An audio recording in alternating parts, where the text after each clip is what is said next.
At para talakayin pa rin po ang barangay at sangguniang kabataan elections, makakausap natin live dito po sa studio ang ating political analyst na si Mr. Mon Casiple. Magandang tanghali po sa inyo, sir. Magandang tanghali din sa ating mga tagapakinig at tagapanood.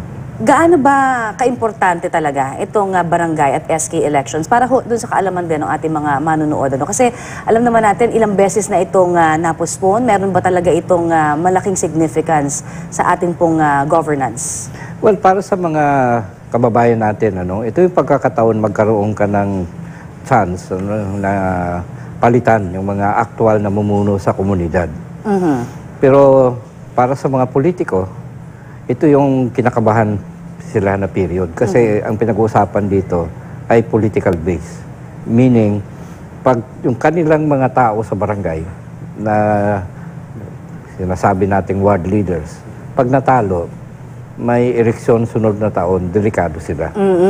So yung may incumbent, ang gusto nila, wala nang eleksyon. Diyan ang gagaling yung kagustuhan nilang i-postpone.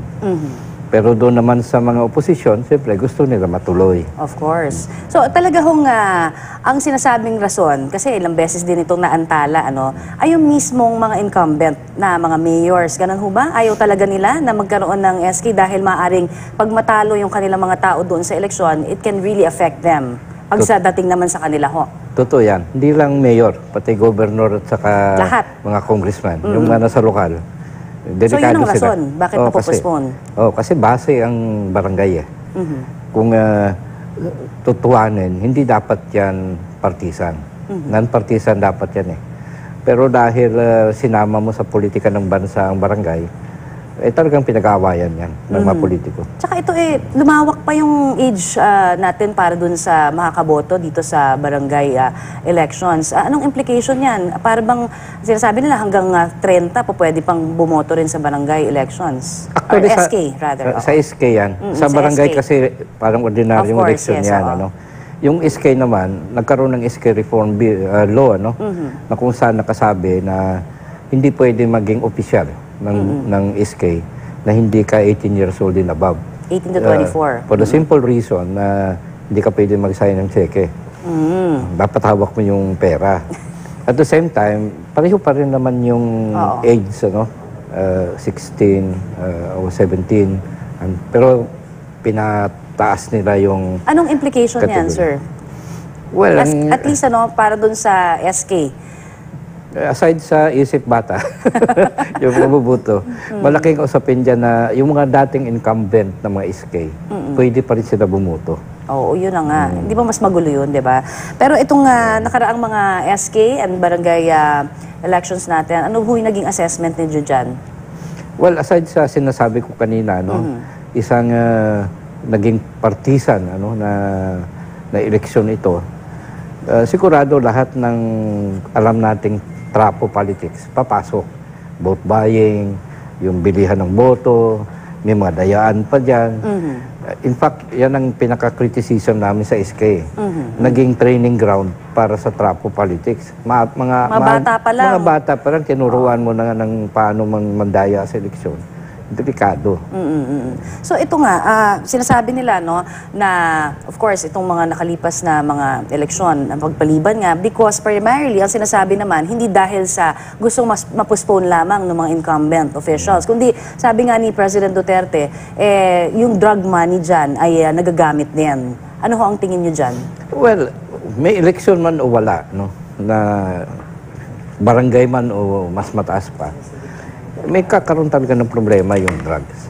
Meaning, hindi mo na kailangan apektuhan yung eleksyon. Kasi talaga naman manggugulo yung mga yan, yung mga drug lords, kung talagang gusto nila. Pwede na i-buy out halimbawa incumbent. Laki ng pera nila In fact, may sinasabing presidente dyan at ang DILG na marami, more than almost 40% ng barangay apektado. Pag ganun kasi hindi na usapin ng eleksyon yan. Usapin niya ng anti-drug campaign.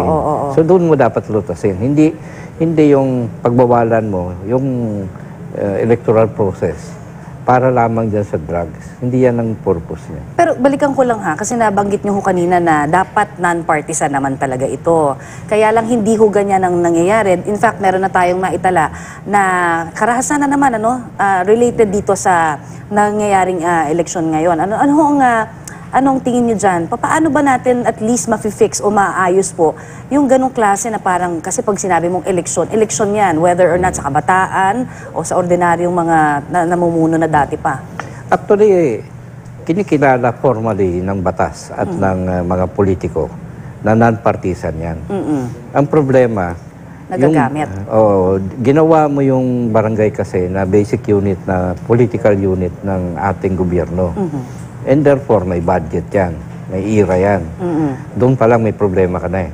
Marami nagka-interest doon sa pera.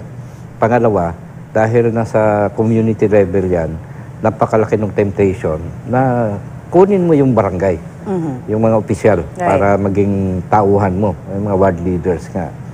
So, ang unang-unang solusyon mo dyan, either talagang tutuhanin mo yung non-partisan character, alisin mo siya sa basic political unit.